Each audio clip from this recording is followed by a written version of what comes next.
Hey, Good News family. This is Tana Heineman, the host of our Now What podcast.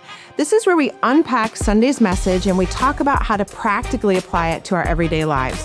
I love that you're here with us, and I love that we get the opportunity to spend more time with our pastors and have them teach us even more what the Word has to say about our everyday lives. We learn from Jesus that one of the best ways to grow is in community together.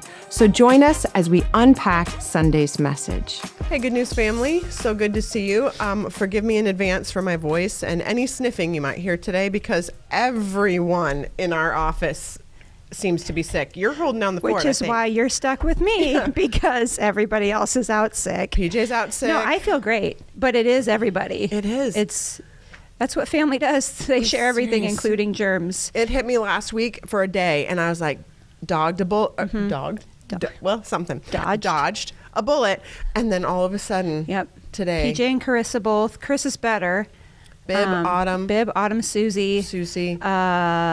Marsh. No, Marsh is good. Yeah, Laura. Yeah, it's just like wash your hands. Yeah. You know, don't. Anywho. So good thing you're not like here with us. We should have put up a plexiglass because I ain't got time to get sick. Don't share with me. Maybe we won't go quite as long today, so I'm not breathing my germs on you the whole time. The holidays are coming, so I don't need to be sick. And you're in a weakened state, or you're in a stronger state. I'm not sure. This is my crazy friend who decided to run a half marathon, and not only did she run the half marathon, she ran it on the coldest day of the season thus far. 0 out of 5 stars. Do not recommend. I actually blame Pastor Raphael. Yes. This is all his fault. Mm-hmm. He is not a good friend. No. He peer pressured me. Mm-hmm. He basically told me he was going to fire me if I didn't do it. But we did. There was a group of us, him and myself and Naomi and Jonathan Starkey and James Franks. Shout out to James. Mm-hmm. And then there were some young adults that ran the Good Life Halvesy a week ago. And it was snowing. That was fun. It was frigid. Just thinking about it, like, makes me shudder a little bit. It was, and I hate the cold, period. I hate running in the cold, period. Mm-hmm. And so it was really more of a mental challenge of, can I do this? And you did it. And I did it. I did it. And you had been injured and whatever, so you didn't get to train like you wanted. You're also getting up there in years. Yeah, thank you for that. Right. Yes. But yeah, I'm so proud of you. Thank you. I will never, ever try to compete with that. First of all, don't say never because you never know.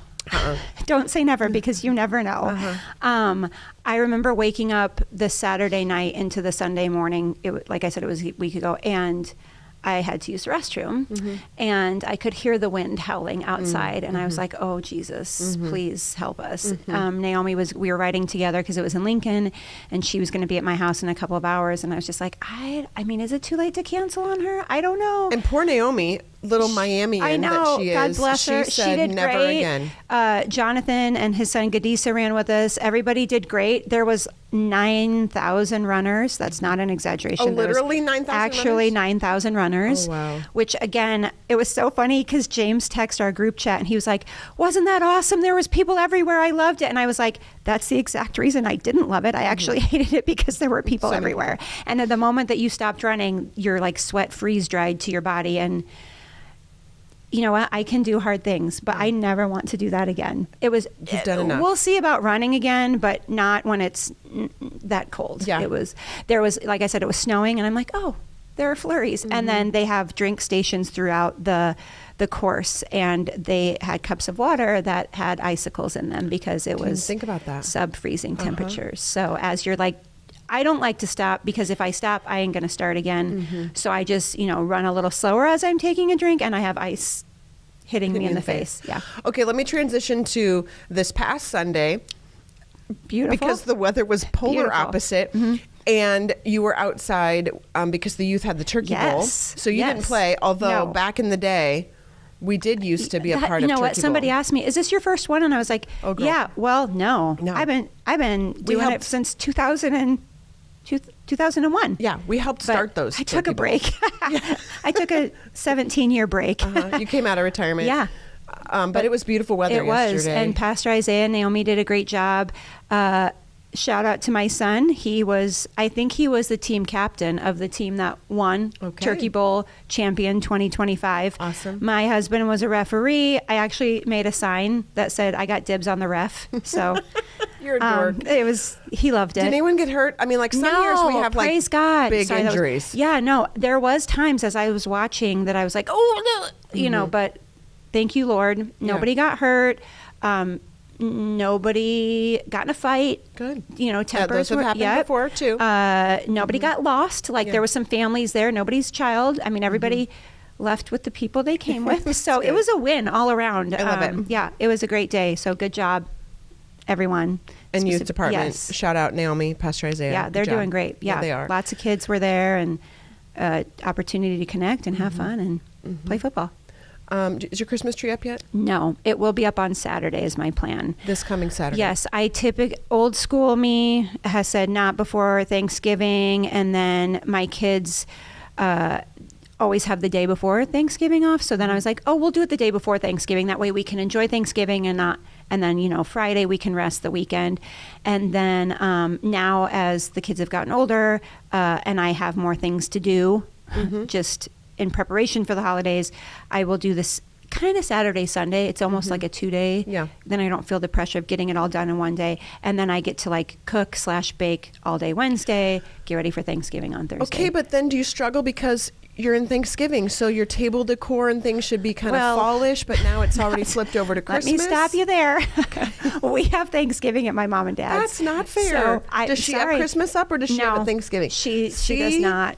So I have really the benefit of I told the kids even, I was like, all right, this Saturday, I was like, this is the last Saturday, because I do have fall decorations up, but I was like, this is, the last Saturday, we're going to have our pumpkins out and our candy corn little guys out and our fall throw pillows. My family makes fun of me because of all the throw pillows that I have, but mine too. I'm a big throw pillow kind of gal. Yeah, I am too. The problem is that my dogs love my throw pillows more than the humans almost, and they hold them with their front paws Carl's to sleep been on them. doing that lately. Yeah. So then I'm like, well, a throw pillow can't be out in public because it's now become a dog pillow. And sorry, Carl is my dog, and he not to be confused with my husband, who is Jake, or any of my children, but he's taken over the couch. He went from not being allowed on the furniture to literally sleeping in between Jake and I in our bed. I don't know how it happens. It does. I know, but they're so cute. If you know, you know. And so now he's taken over the spot on the couch to where if somebody's sitting there, he'll go and sit and look at them no way until you move. You're in my spot. Yes. Wow. And so it started to, because he's there so much, it starts to smell like he's there all the time. So I've had to get essential oil fabric refreshener, because it's I'm like, if somebody comes over to our house and sits there, they're going to be like, wow, their house smells like a dirty dog. Carl's not a dirty dog. He's not. He's the bestest boy that ever lived. He is. He's a really great dog. So, and he doesn't shed like the dogs in my house. Another reason. Shed. He's just the best. Yeah, he is. I love him so much. Should we transition to the message? Sure. Because we also are recording a little bit earlier today because I told Sarah I'm kind of declining. She's fading. Yeah, I'm She's fading. And I thought we better record before this thing really takes over. So maybe we should do that while we're here. Okay, good call. Also, we could talk about nothing for hours. So let's we really could. For the people, we're going to stay on task. We know how to turn most of this stuff on. We really just one day need to come in here and just talk until we run out of things to talk about. I told you we should start a podcast. Oh, my goodness. I think people are I don't know, maybe our age, younger, would be like, just, want to listen.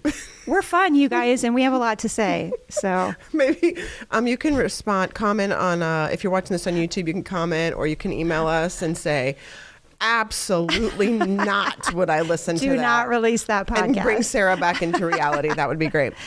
I'm telling you. Okay, in staff today, someone referenced me as Naomi. Yes. And you as Ruth. Yes. That was very, very mean. Mm-hmm. I am slightly younger than you. A lot younger than me. So anyways, let's transition to Naomi and Ruth, because you know what I really think I'm excited about is that the guys that are the preachers that are preaching this, they're so excited about Ruth. Yeah. And I don't feel like the girls get shout outs as often as they should. So the fact that the guys are super passionate about this makes me so happy. It's not like we're going to have a girl preach about Ruth. Like, Right. no, they're loving this. It's and the one story, of Pastor Greg's favorite books. I know. I love it. I mean, offset with like Ecclesiastes and Job, which right. is really Which strange. is funny because when we were talking a few minutes before we started this, I was like, Naomi reminds me a little bit of Job because Yeah, you're she right. lost everything. She did. She lost everything. So, Which I actually asked myself on Sunday, like, you know how Naomi says, change my name to Mara, call me Mara because I'm bitter, which we'll get to. And I made a note, like, well, what does Naomi mean? And I looked it up today. And it means delightful, pleasant, gentle. Like, I can think of Naomi when things were going well. yeah. And she was married. She had her 2 sons. Hard times hit. Famine hit. She had to leave her home, leave her extended she family, knew. Yeah. leave everything she knew to go to what used to be the enemy's camp, you know. And now we're like, hey, knock, knock. Yeah, Can we we need your come live help. here so you Yeah. can feed us? And then she watches her sons get married, and that's so happy. And then in a blink, her husband and her gone. sons are dead. Everything Yep. is gone. So you would think, like, God wasn't, I know I've said this sometimes, wasn't that season hard enough? Wasn't that famine, to use what's happening to Naomi, wasn't that enough? And life is still life. I think Jay said that on Sunday. He did. There are some people that I'm like, wow, Lord, why do they have all these hard? I mean, everybody has hard things, but I feel like with Naomi, the hits just kept coming there for a while. Like she had to move her family. Then, they had to move to, like you said, the end. Like they were the enemies. Yeah. We do not intermarry. We do not intermix. And then it was, and now my husband died. And now my son's died. So everything that her dreams, her future, her security was all taken away. Yeah. Everything she pictured for her life is not turning out the way she envisioned it. And so, she went from delightful, pleasant, gentle to bitter. And I love, Pastor Jason actually took us to like where the word Mara first shows up in the Bible, which I really like. It's in Exodus 15. And if you read the chapter for context, what's happening, and like into chapter 14, as we're leading into 15, God has rescued the Israelites, taken them out of Egypt. They hit the Red Sea. God miraculously parts the Red Sea. These millions of Israelites cross on dry land, and they watch the enemy be completely drowned and destroyed. And then they're singing a song of celebration. Tambourines are going. You saved us. You're banners the and ribbons. greatest. Yeah. Would have been Chris's favorite worship service. Then, in a blink, they're going for 3 days. And I said to myself, God, like, could you have not, like, seriously? Like, why didn't you get them water? Yeah. Why'd they have to go 3 days without water? I don't really know. But I do see in that verse, he says, Moses cried out to the Lord for help. So one thing I think of is when we have everything easy to us, we tend to forget God, and we tend to forget to be grateful. We tend to forget to pay attention of like, hey, God is providing. So there's this element of like, it made Moses cry out to God. God, we're thirsty. Where's water? God completely has a plan. So he shows up. Like, God's not surprised that you're thirsty. He says, throw this piece of wood into the water. So it's a test. Are you going to follow the stupid things? Is how I read it. Like, what? Like what? Excuse me? That doesn't Was make that the any pizza? sense. Or did I really hear you? Like, yes. what? Pick up that piece of wood and throw it in the water. Okay, Okay. if you say so. Throw it in the water. The water becomes sweet and makes it good to drink. And then it says, it was there at this place that was known as Bitter Water that the Lord set before them the following decree as a standard to test their faithfulness to him. God said, if you will listen carefully to the voice of the Lord your God and do what is right in his sight, obeying his commands and keeping his decrees, then you will not suffer any of the diseases that the Egyptians are suffering. For I am the Lord who heals you. And if you get in the habit of reading the Old Testament, there are several names of God in the Old Testament that it's really him explaining his character and the attributes of himself to the people. And he kind of doesn't let you know everything all at once. They kind of learn him as different things. I actually think I have it in here somewhere. Yeah, Where is that? Keep scrolling. Oh, there it is. Jehovah Jireh is the Lord will provide. Jehovah Rapha is the Lord that heals, which is in that Exodus 15, verse 26.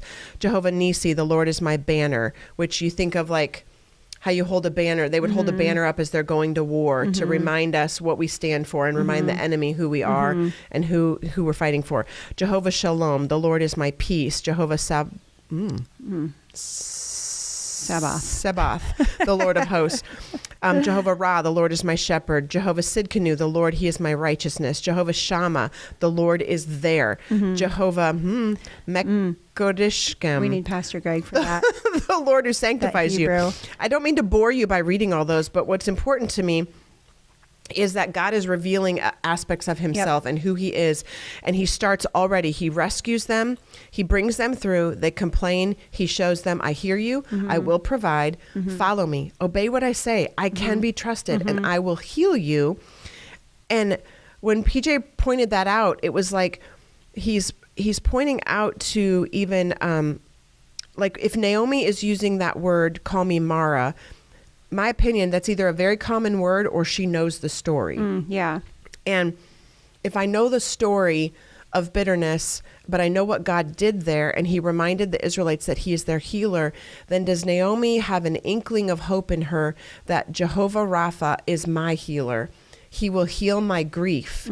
He will heal and restore relationships. Like she's got to go back to Bethlehem now. And she's taking Ruth, who's a Moabite woman. Like, is she even accepted if she goes back? Like, so many questions. So many things. I just loved what Jay did there with showing us what does Mara mean. I loved the self-awareness of Ruth of like, listen, I'm better. I'm sorry, self-awareness of Naomi when she was like, I'm bitter. Totally. I appreciate that about her because she's owning it. And I think that there's something to be said about honesty with God of, this is not what I thought it was going to be, but here I am, you know? And then I think that you're right because she was an Israelite who moved to Moab. So she would have known the story. She would have known, you know, the stories told throughout the generations. And that, I mean, I have found myself in a place like that where I knew who God was. I, you know, knew these different characteristics of him as peace and healer and provider.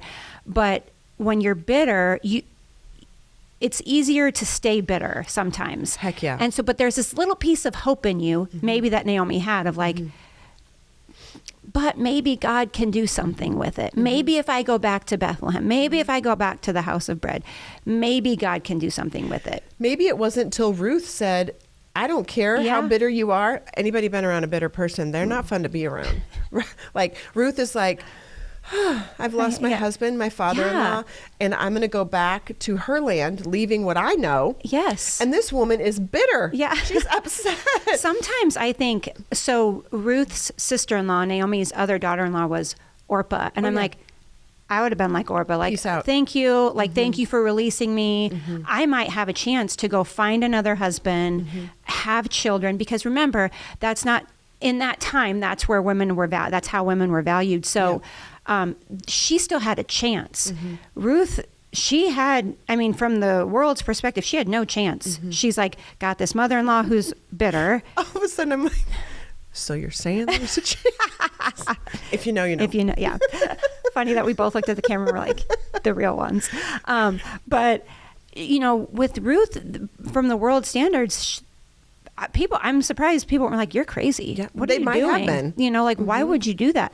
The commitment that Ruth made to Naomi, probably some people thought it was not wise. And the people around her, if they aren't serving Jehovah, right? Yahweh, whichever word we're supposed to use at this time. They're all Moabites. Yeah. So wait a minute. So you left our faith tradition to follow her God, and her God basically just smote you because all your guys are gone. Yeah. And like, why are you following him? Yeah. And Ruth and Naomi both have decided he's still worth trusting. Yeah. Even in my bitterness and pain, even in my loss and sacrifice, he's still worthy to follow. Which is interesting because so when I've been been in situations where I'm like, I don't know what to do. I always go back to like, what do I know to do? And in this case, Naomi I lost my husband, my sons, my security. I lost everything. What do I know to do? Well, I could go back to Bethel. I could go home and see maybe God has something for me. So even that step of faith of like, well, maybe this is the next right. She didn't know that Boaz was going to come through. She didn't know that Ruth was going to come with her. She just took what she thought was the next right step.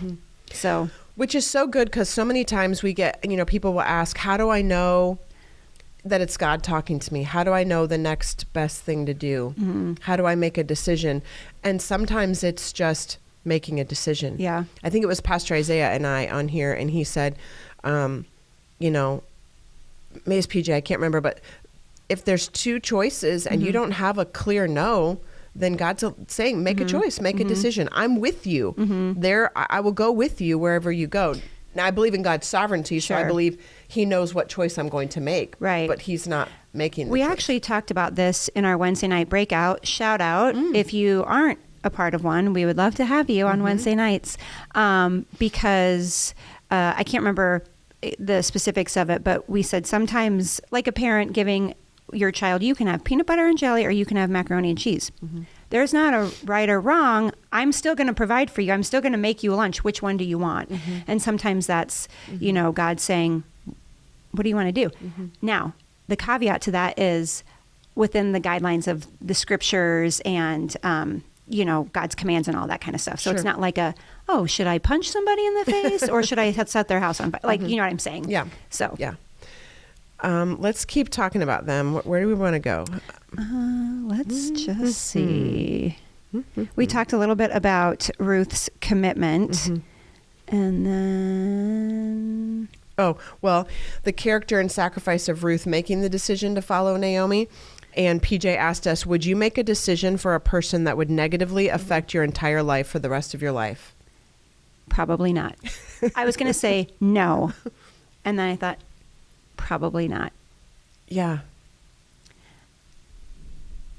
It would negatively affect your entire... Well, first of all, the decision that you make, if you're being spirit-led by that, then I have to trust that God knows, and he's leading me to make this decision.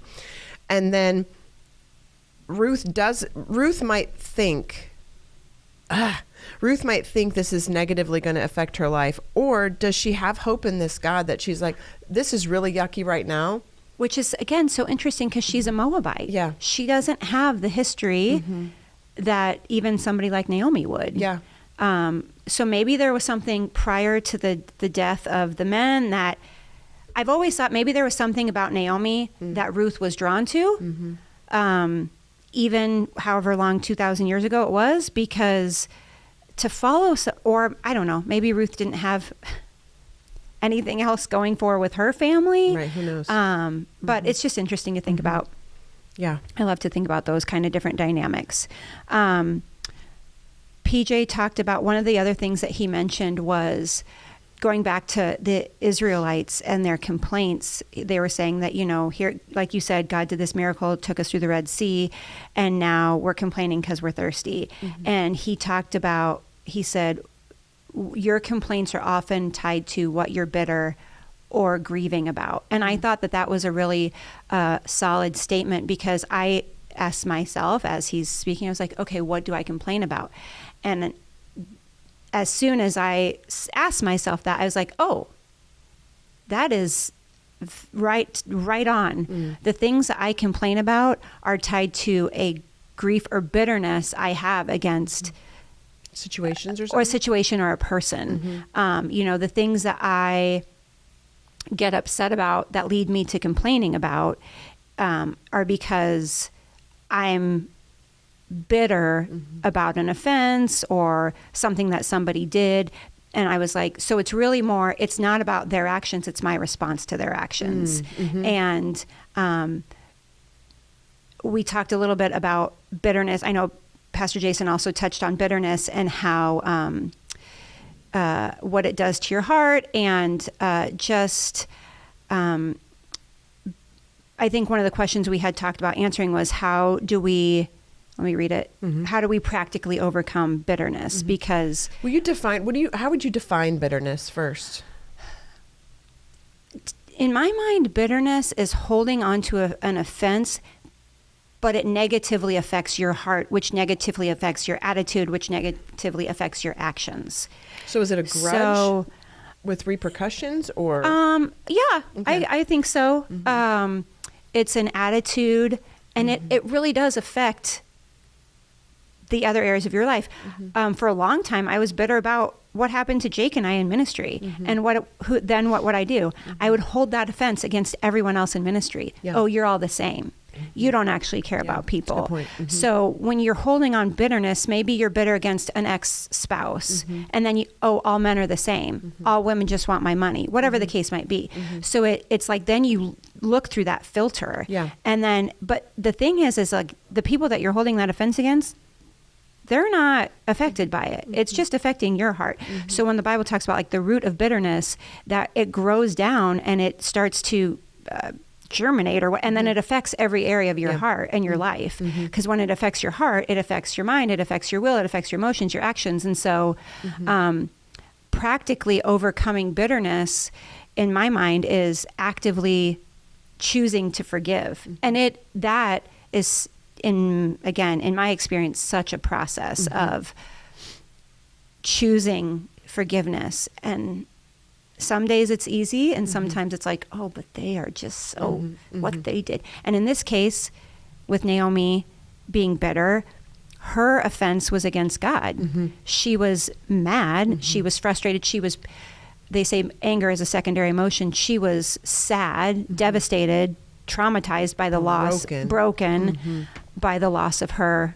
Again, because if I think about it, not only I don't even want to say it out loud, if my or Job too, like if my spouse died, I don't even want to say his name because I'll start crying. And then my children, that's a very lonely and sad place to be. And so if we really put ourselves in her shoes and really think about that, I absolutely would be like, you can call me Mara, you know? Yeah, because it would shake to your core this faith that you've developed in your God. Because wait a minute. I thought God was good. I thought you were good. I thought you were able. I thought you loved me. Why would you want me to feel this way? There was a time years ago that the Holy Spirit revealed to me.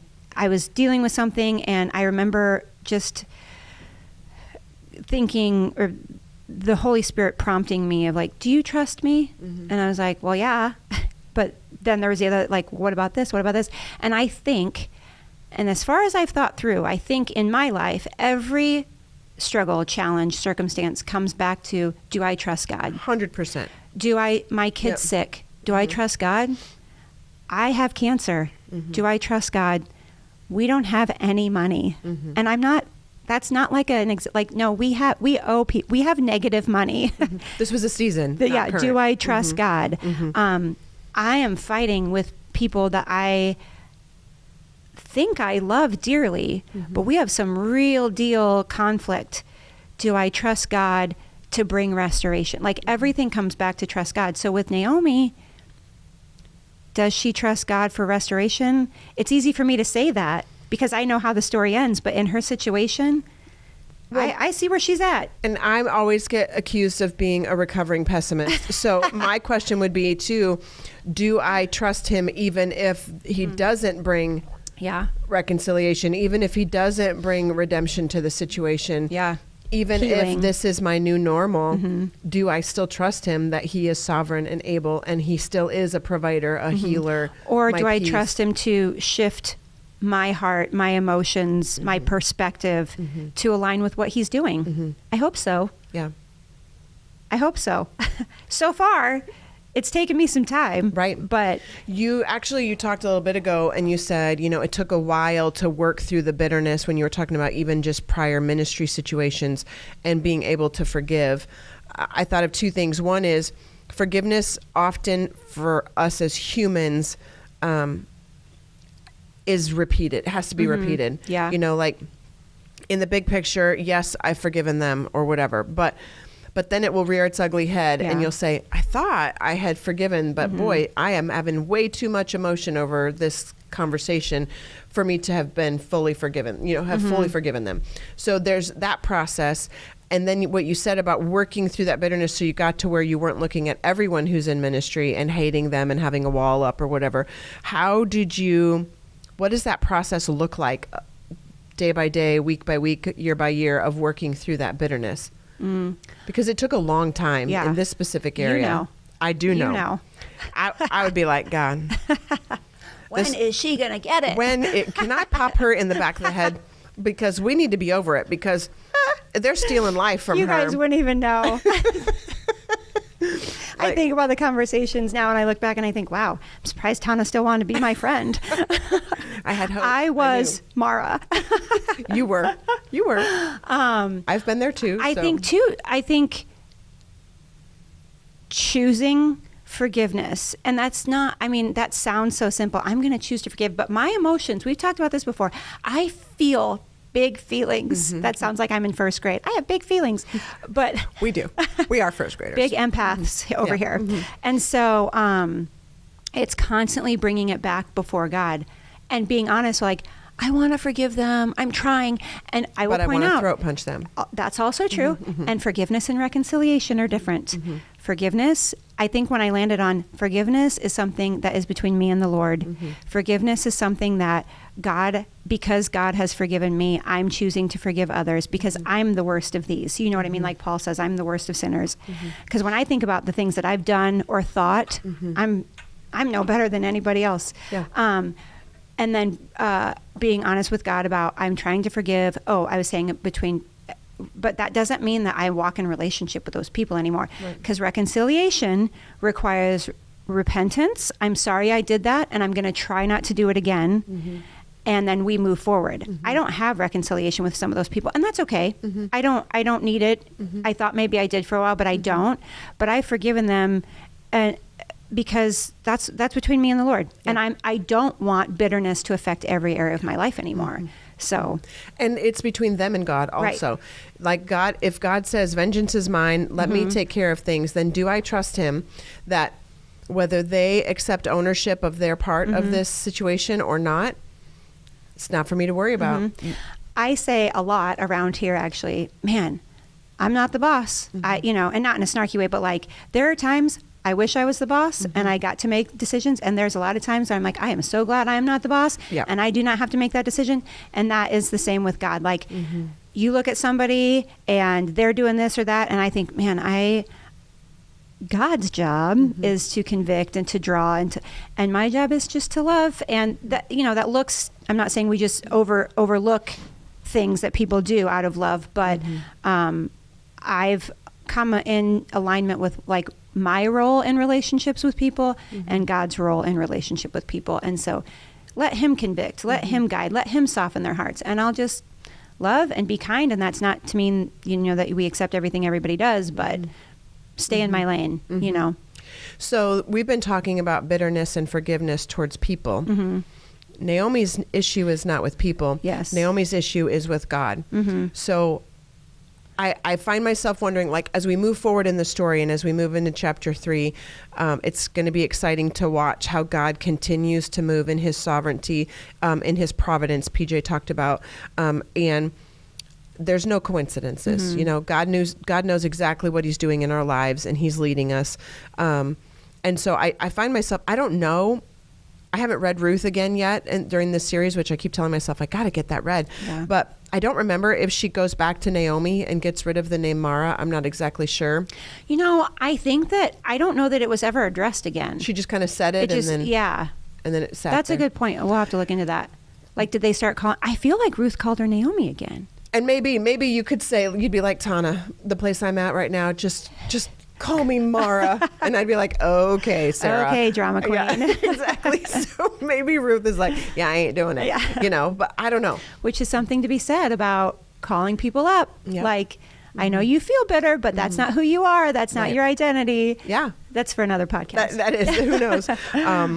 Anyways, I don't know where I was going with it, but one of the things, and maybe you'll thought I'll come back to you, but one of the things that one of the emphases is emphasizers. I don't know. You know what I'm saying. His empathy.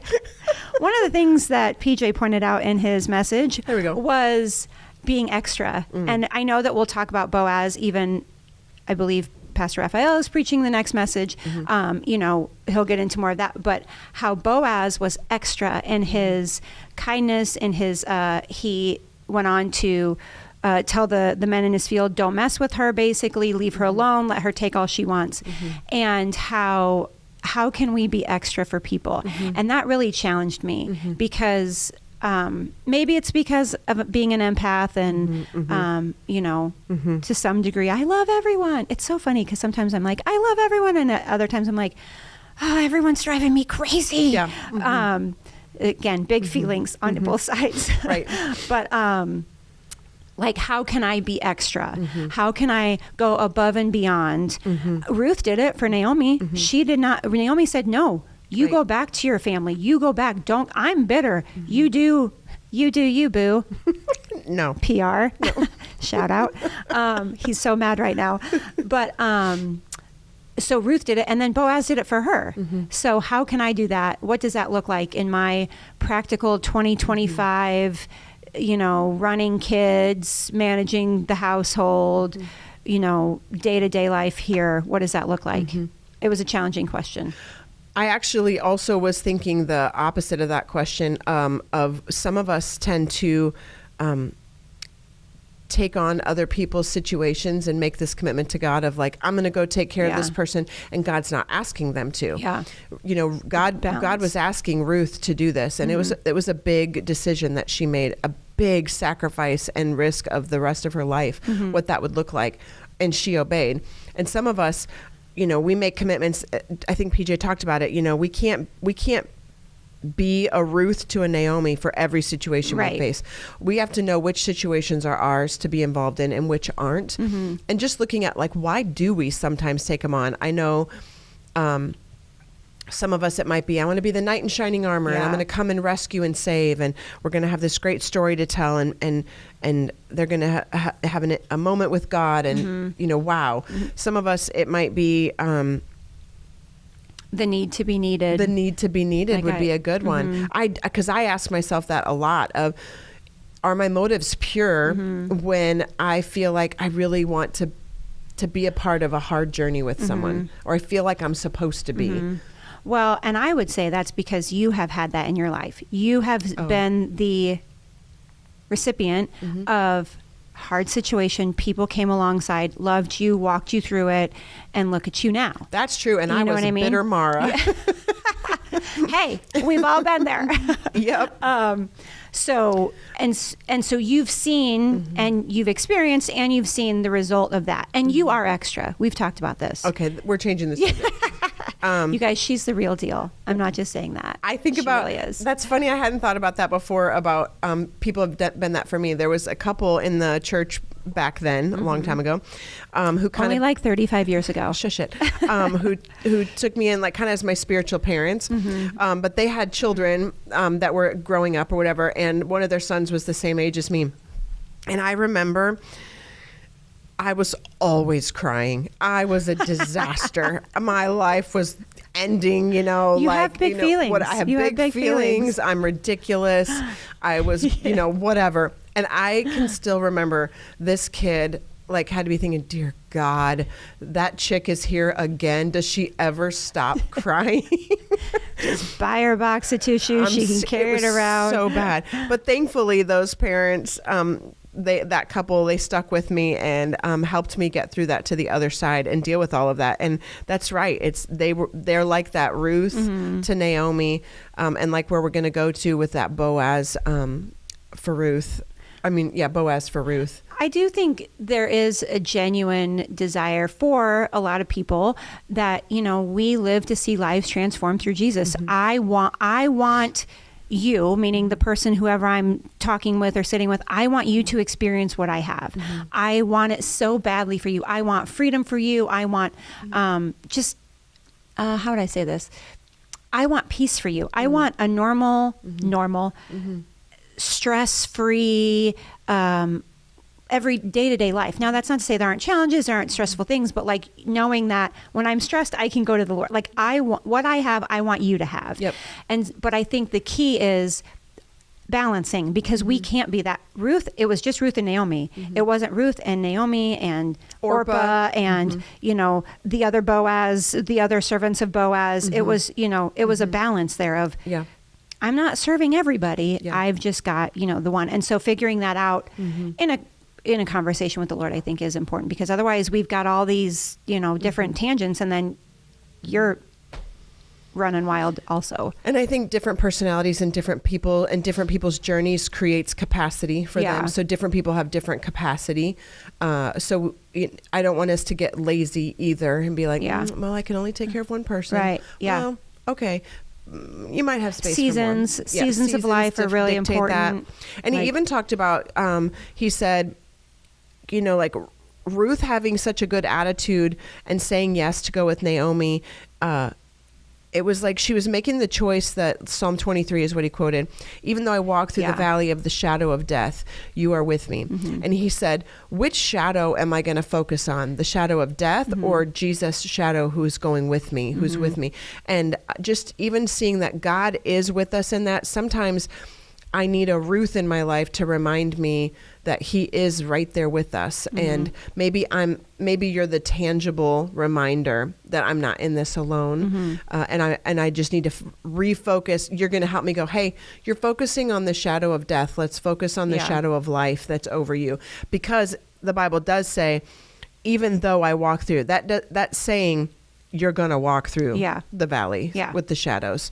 You're not the valley only isn't one. changing. No, the valley's there. And we're all going to walk through it at some point. It's no respecter of persons. We're all going through it. Yeah. It's how we choose or how we determine. And I think he started his message with that, saying life is hard. Like we all have, everybody has different things. Yep. Some are more severe, but that's not to say that, not everybody has hard things. How are you going to walk through it? And some of you say it to me, you guys say it to me a lot, because sometimes I will rank severity of situations of like, the situation right now is hard for me, but your situation is so much harder. So I don't want to complain about the situation I'm in. And somebody will say, well, but if the person that's in the quote unquote harder situation were in your situation, they would still think that was hard. Yeah. So it's okay to know that it's hard. Yeah. We don't have to pretend like and like rank them. Right. They're just hard. Yeah. Life has challenges. They're hard. Yep. I remembered this morning too about how the whole first message from Pastor Greg had to do with that word hesed. Yes, loving kindness. Loving kindness, like deep kindness that I'm not required to. It's like I want to. It's covenant. He called it covenantal kindness. Which is so interesting because again, Ruth was not an Israelite, right? And so. Sorry to jump in, but even then and this is a whole nother podcast about Ruth, because of her loving kindness, is now interwoven into the lineage of Jesus himself. And she's got her name stamped in the history book. And I mean, and we're studying her, all these thousands of years later because of this deep loving kindness. And that makes me wonder, was it a personality? Was it something that she's always just been, how some people have different bents and, wiring, and it's just interesting. But it is, can we choose that? Even because some people say, oh, well, that's not my personality. That's not my wiring. I'm like, well, but it's also a fruit of the spirit. So let's choose to be that way. I mean, you look at Ruth and her choosing to believe in Yahweh. Right. That was a big choice. That was a brave choice. So we have so many people in our church who they are the only one who's ever chosen Jesus in their family as far back as they know. That's a huge decision to make, that I'm going to follow that God. And Ruth, let's say her personality was this loving kindness, maybe shy or whatever. She still had to go into Boaz's field, which is a courageous decision. You know what I mean? Like she had to maybe step out of what her personality was or her comfort was to survive, to make it, to literally take that step of faith. So, and she worked hard. Sometimes I get hung up on people like, oh, that's not my personality. Well, okay. My personality is also to maybe I want to punch someone, but I don't do it. You know what I mean? So okay, we can all do hard things. Right. But yeah, she did. It did say, the scripture literally says, Boaz noticed her because she was a hard worker. Yeah. Josh made a comment to me this morning too about wondering, and I don't think we can find the answer. It's just a wonder. Of like, was Boaz's field the first field she went into, or did she go into other fields and they're like, nope, we don't need you. Nope, we don't have. We can't have you. We can't afford you, or I don't know. Because Ruth also says when she comes back to Naomi and says, "Oh, I went to Boaz's field," and she goes, "Oh yeah, that's our relative." So I'm like, Did you know well, that? did you tell her that? Yeah, did you forget? Like, how could you forget a guy like Boaz? I mean, he was wealthy. Right. So that would have been the first thought in my mind. I got to go find Boaz. Right. That might be a question for our resident theologians of like, you know, what do we know? That's the next. That we know? I told you Who guys knows? you're stuck with me today because everybody else is sick. So you just so have to listen true. to my wanderings. Well, we always wrap up with like, what do I do now? And I do love, PJ kind of said we might represent all three different characters. There might be some of us. So if you're like Naomi, we want you to know that God can lead, God can comfort you, God can heal. He knows your situation, and he is working in those situations, even when you feel like you've just lost everything. That's what we see about God in Naomi's life. And then he says, if you're like Ruth, maybe you need to identify an opportunity to serve or provide an extra measure of friendship or comfort to someone around you. Maybe it's a neighbor, a coworker, maybe it's someone at your child's school, maybe it's someone right here at church. But are we doing what we need to? Are we seeing who we need to see? Are we committing to who we need to be committed to? That God is saying, hey, I want you to invest in that person's life, even though you don't have to, even though you have every right to do something different. I'm asking you to because of what I'm doing in your life. I don't know. And then PJ also said, maybe you're like Boaz. And are you giving only what is expected, or are you going above and beyond? He said, like Boaz, who can you give above and beyond? To whom can you give above and beyond the expected to make a lasting difference in the life of an individual or to our world? And I can think back little things. When I first came here, when I was 19 and pregnant, I had my daughter, so I would have been probably 20 going on 21. And I was at a Wednesday night service here at the church. It looked very different way back then. And this older couple who have been saints in our church forever came up to me and said, we're leaving tomorrow for Arizona. They are snowbirds and they would go to Arizona. And they always would go to the bank and take out cash for their trip before they go. But they just felt like God said to come and bless me and tell me that God sees what I'm doing and how hard I'm working to raise my daughter to follow Christ.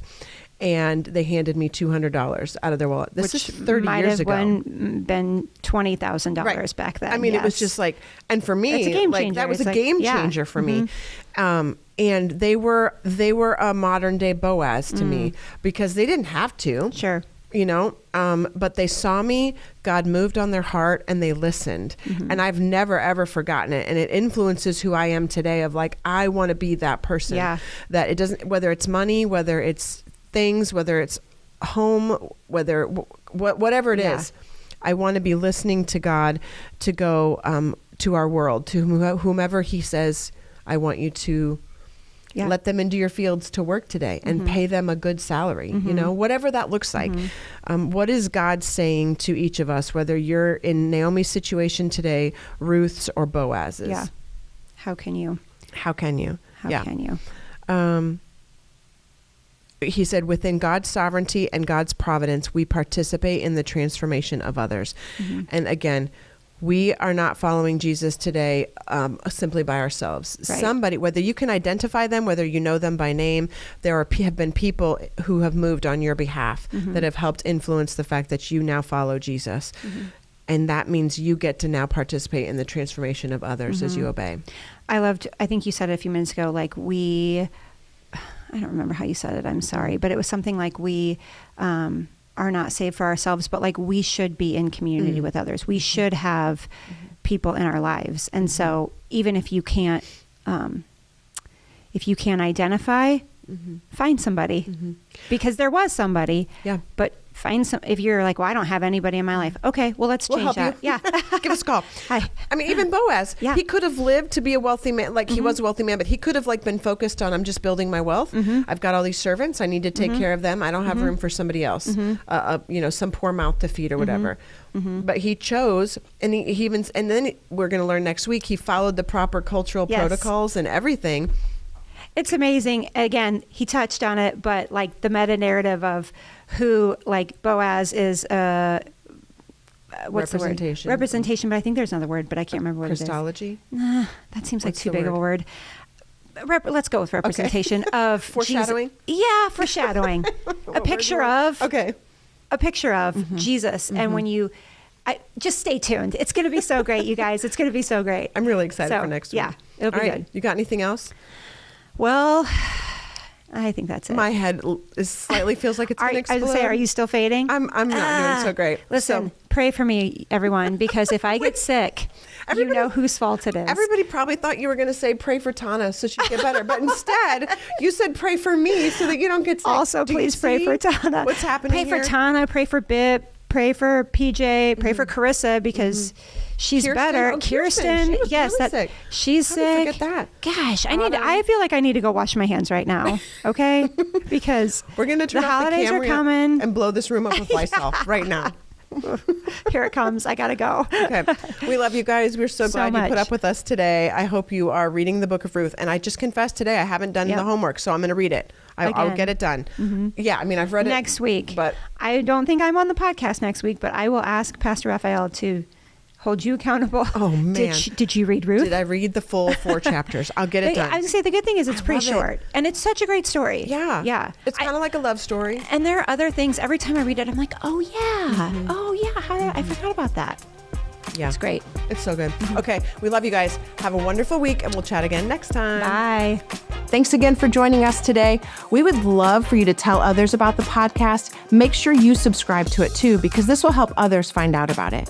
If you missed it before, we love to hear from you. So if you have any stories to tell about how the message impacted you, or maybe you have a question or comment, make sure you email us at podcast@goodnews.church. Y'all, this is my favorite day of the week. So go give away what you just learned, and we'll chat again next time.